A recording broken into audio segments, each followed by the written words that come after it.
Leather production dates back to primitive times, when humans rubbed fats into animal skins to preserve them. Times have changed, but leather endures. From footwear to furniture, this tough material remains an integral part of our lives.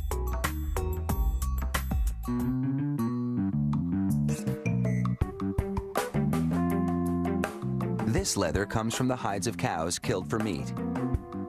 Without tanning, these cowhides would go to waste. Converting them to leather is a kind of recycling. The first step is to cut each hide in half. The hides are draped over a sawhorse, stamped with an identification code, and sliced down the center. 2 smaller pieces will be easier to handle and process than one large hide.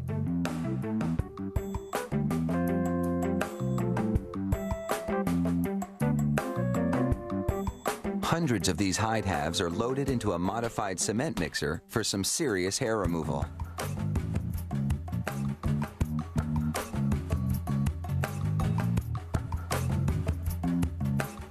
As the mixer fills with water, a worker dumps in a combination of sodium sulfhydrate and lime. A chemical reaction strips the hair from the hides.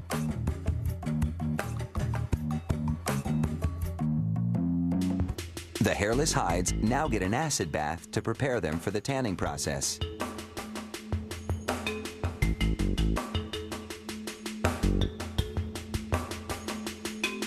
The tanning itself happens inside big wooden drums with prongs to keep the skins from getting tangled. Chrome salts turn the hides a robin's egg blue as they bind to the collagen fibers of the skins. The hides have now been preserved into leather.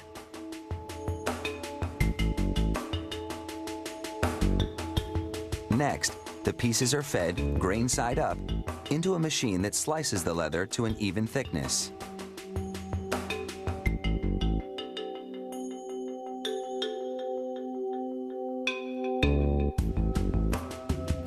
The cutoffs won't be wasted. They'll be recycled into suede. Workers check each piece of leather with a gauge to confirm that the thickness is uniform.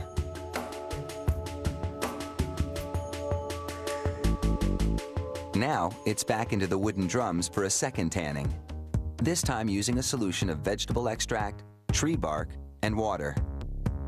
Dye is added along with a chemical that will make the leather water resistant. The solution binds to the leather, giving it a brownish tone. It's a gentler process than the first tanning, and it softens the leather.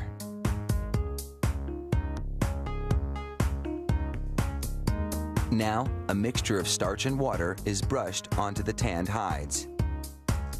This paste-like solution allows the hides to be pressed onto big glass frames, which also have been moistened with the same starchy mixture.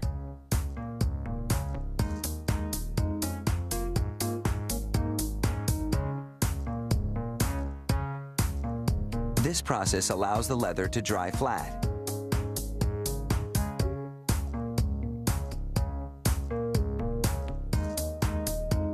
Prevents it from shrinking, and stops the edges from curling up.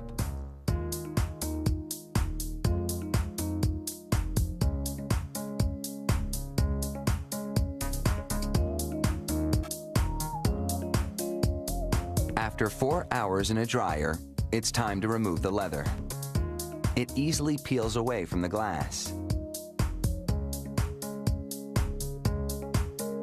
A revolving paint gun system dyes the leather.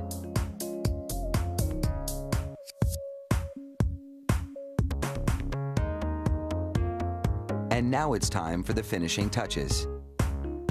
A glazing jack pulls a glass cylinder over the leather, and the abrasive action polishes it. This glass is very strong, so it can do this vigorous work without shattering. Finally, huge heated rollers smooth out any wrinkles. It's the end of the production line for this big pile of leather, but just the beginning for so many other products. Fashionable and tough, it's no wonder this ancient material continues to be one of our favorite products today.